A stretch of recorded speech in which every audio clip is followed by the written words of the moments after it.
Quelqu'un pourrait dire, mais comment cela est possible? Mais ce n'est pas possible. Amen.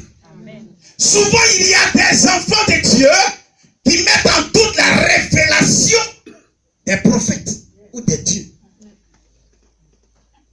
Ah, mais c'est qu'il a dit là, bon, ah, toi, mais quand, ah, vrai, même, réalité, même là, on est dans la réalité.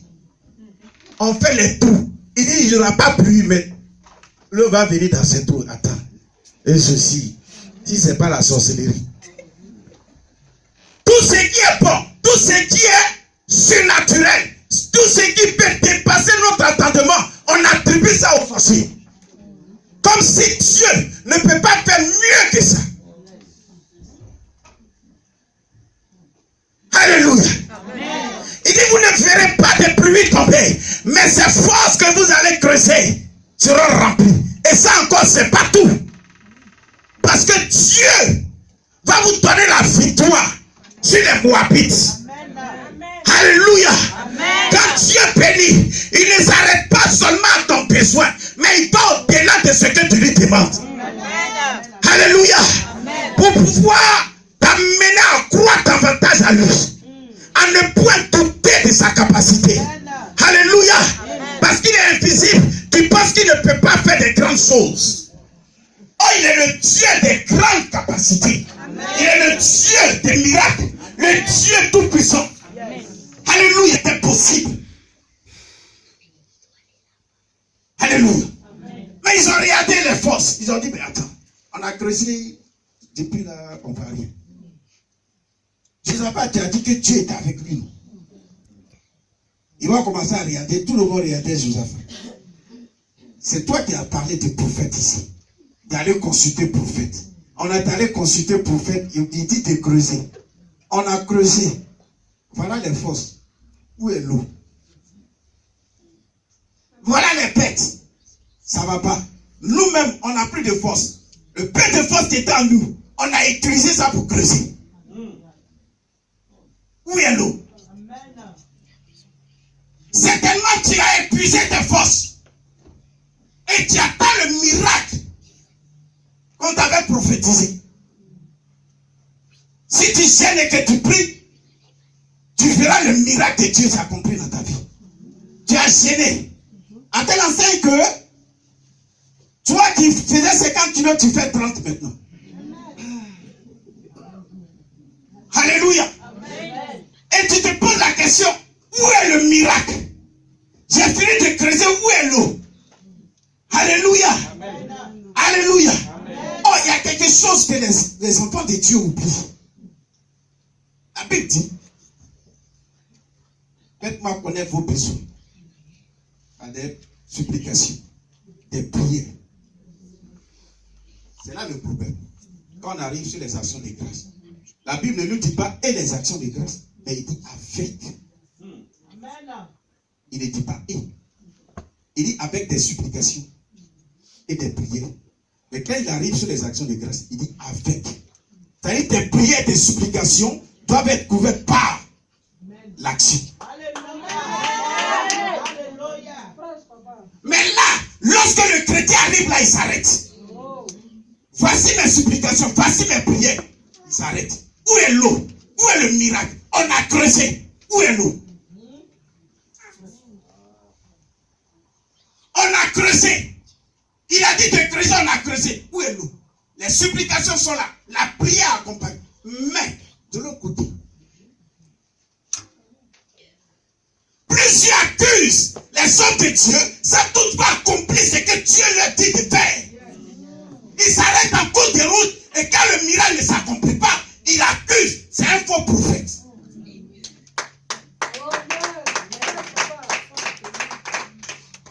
Or, tu n'es pas là au bout de la révélation. Parce que Dieu t'attend à la fin de la révélation.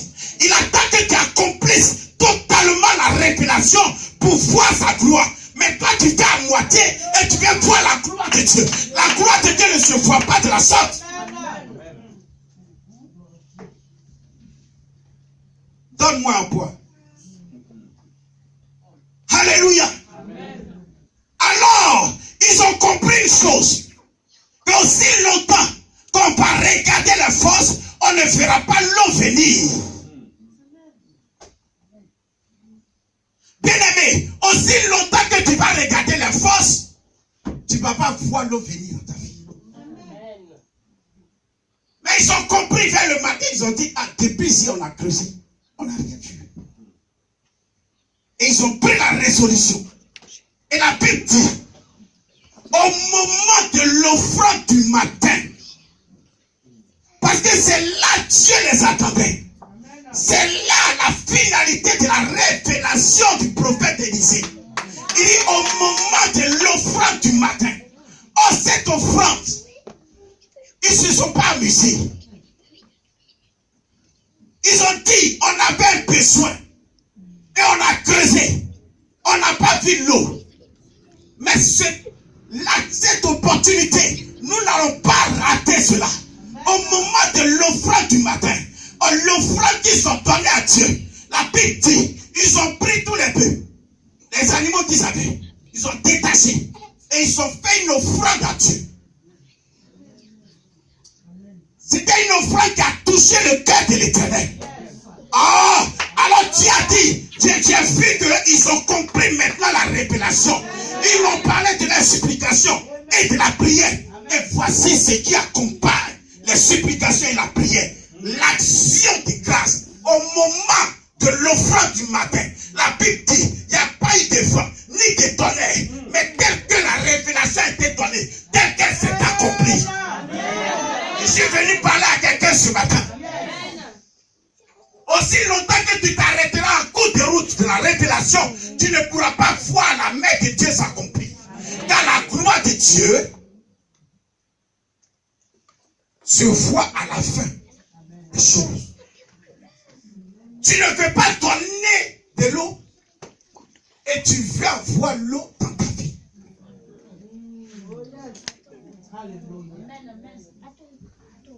Alors que il y a un langage qui se dit, ce que tu veux qu'on te fasse, fais-le pour les autres. Mais toi, tu veux que Dieu te donne son eau, mais tu ne veux pas donner ton eau à Dieu.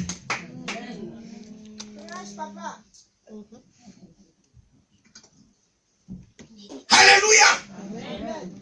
Tu veux que Dieu te bénisse, mais qu'est-ce que toi tu donnes à Dieu d'abord? Ces rois étaient dans un besoin. Ils avaient besoin d'eau. La révélation a été donnée. Élisée a fini sa part. Le reste, c'est à eux d'accomplir la révélation. Élisée a parlé de la part du Seigneur. Il a fini. Il y allez-y. Mais le reste, l'accomplissement de la révélation dépendait des trois rois. L'accomplissement de ton miracle dépend de toi. Ça ne dépend plus de l'homme de Dieu, ni de la femme de Dieu. La révélation est sortie. La révélation a été donnée. Mais comment faire pour que cette révélation s'accomplisse le plus vite possible? Tout dépend de toi.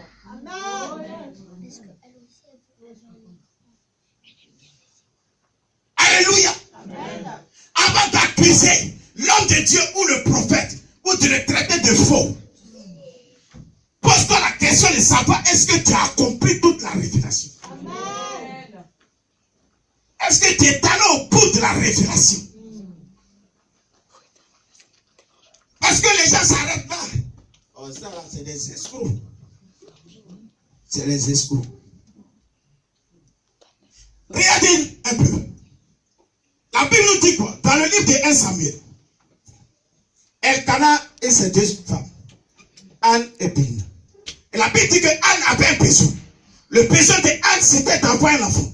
Tandis que sa co-épouse avait des enfants. On ne nous dit pas les noms de ses enfants. Mais elle avait des enfants. Et la Bible dit qu'elle mortifiait sa co-épouse à chaque fois. Ah, je vais envoyer mon enfant. Mon enfant, va aller au magasin, tu vas m'acheter ça. Anne, il faut envoyer pour toi. Et la Bible dit que Anne pleurait son nom. Or, chaque année, la Bible dit, chaque année, Elkanah, le mari, montait à Silo pour offrir des sacrifices à Dieu. Alléluia. Mais aussi longtemps que Elkanah faisait les sacrifices, la situation de Anne n'avait pas changé. Hey. Il y a des gens dans l'église qui font le sacrifice d'Elkanah. Alléluia. Amen. Mais le sacrifice d'Elkana n'a pas changé rien dans la situation de Anne. Chaque année, il montait. C'est devenu une habitude pour lui. Il monte, il offre des sacrifices, il revient. Anne est toujours stérile. Mais la Bible dit un jour. Anne aussi a décidé de faire son sacrifice. Oh, il y a une différence entre le sacrifice d'Elkana et le sacrifice d'Anne.